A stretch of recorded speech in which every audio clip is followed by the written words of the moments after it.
పూర్తి వివరాలకు చదవండి రేపటి అక్షర శిల్పం దినపత్రికలో.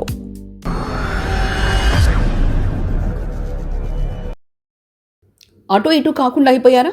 తెలంగాణలో పోచారంకి ఇబ్బందులు, రాజకీయంగా చెడుకాలం కష్టకాలం మొదలైందా?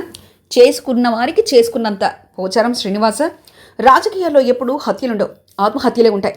ఈ విషయాన్ని తెలుగు రాష్ట్రాల్లోని చాలామంది నేతలకు తెలుసు. అయినా సరే పదే పదే నేతలు అవే తప్పులు చేస్తూ ఉంటారు. ముఖ్యంగా తెలంగాణలో ఇదే తప్పుని ప్రస్తుతం పోచారం శ్రీనివాస్ చేస్తున్నారు. ఆయన వరకు ప్రస్తుతం ఉన్న పరిస్థితులన్నీ కూడా ఆయనకు వ్యతిరేకంగానే మారుతున్నాయి. ఎన్ని అవకాశాలు వచ్చినా ఆయన రాజకీయంగా తనకంటూ ఇమేజ్ను పెంచుకోలేకపోయారు. దీంతో పోచారం శ్రీనివాస్కి రాజకీయంగా కష్టకాలం మొదలైందని తెలంగాణలోని నేతలే చెప్పుకుంటున్నారు. అటు బీఆర్ఎస్కు అటు పాలక పార్టీకి చెందకుండా పోయారని అంటున్నారు. పోచారం శ్రీనివాసరెడ్డి కాంగ్రెస్ ప్రభుత్వంపై మండిపడ్డారు. ఎవరు చేసుకున్న కర్మ వారు అనుభవించక తప్పదయ్యా అన్న పాట అచ్చం బాన్సువాడ ఎమ్మెల్యే పోచారం శ్రీనివాసరెడ్డి విషయంలో నిజమవుతుంది. ఇప్పుడు అనుకునే ఏం లాభం? పార్టీ పారే ముందు అన్నీ ఆలోచించుకోవాలి. పార్టీలో తనకు లభించే ప్రాధాన్యతతో పాటు నియోజకవర్గంలో ఉన్న సమస్యలపై ముఖ్యమంత్రి నుంచి లేదా హైకమాండ్ నుంచి స్పష్టమైన హామీని తీసుకోవాలి.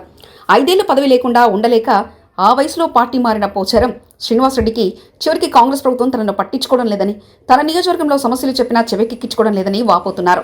బీఆర్ఎస్లో నాడు స్పీకర్గా పదవిచ్చి గౌరవించినప్పటికీ, బాన్సువాడ ప్రజలు 2023లో ఎన్నికల్లో గెలిపించినప్పటికీ ఎలాంటి ఆలోచన లేకుండా కాంగ్రెస్ కట్టువా కప్పుకోవడానికి పోచారం శ్రీనివాసరెడ్డి సిద్ధమయ్యారు. అయితే తన నియోజకవర్గంలో సిద్ధాపూర్ రిజర్వాయర్ పనులకు నిధులు కేటాయించాలని కోరారు. తొలినాళ్లలో అందుకు అంగీకరించిన ప్రభుత్వం ఆ తర్వాత మొహం చాటేసింది. దీంతో పోచారం శ్రీనివాసరెడ్డి కాంగ్రెస్ ప్రభుత్వం మండిపడ్డారు. ముఖ్యమంత్రి సీఎం రేవంత్ రెడ్డి మంత్రుల తీరుపై పోచారం ఆగ్రహం వ్యక్తం చేశారు.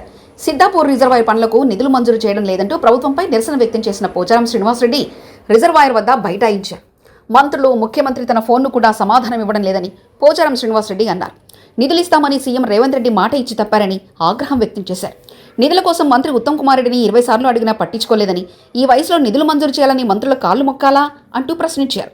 బీఆర్ఎస్ హయాంలో ఇంట్లో కూర్చుంటే జీవోలు వచ్చాయని పోచారం శ్రీనివాసరెడ్డి తెలిపారు. ప్రభుత్వం ఉందా, ఉంటే అది పనిచేస్తుందా అనే అనుమానం కలుగుతుందని కూడా పోచారం వ్యాఖ్యానించారు. అయితే ఇప్పుడు ఆయనపై ఎవరికి పెద్ద జాలి లేదు. ఎవరు చేసుకున్న కర్మ అంటూ పాట పడాల్సిన పరిస్థితి పెద్దాయనకు వచ్చినట్టుంది. అటు కాంగ్రెస్కు ఇటు బీఆర్ఎస్కు దూరమై పోచారం శ్రీనివాసరెడ్డి రాజకీయంగా ఇక తనకు తాను రిటైర్మెంట్ ప్రకటించుకోవాల్సిన పరిస్థితులు ఏర్పడ్డాయి. మరిన్ని కథనాల కోసం సబ్స్క్రైబ్ చేసుకోండి మీ అక్షర శిల్పం. పూర్తి వివరాలకు చదవండి రేపటి అక్షర శిల్పం దినపత్రికలో.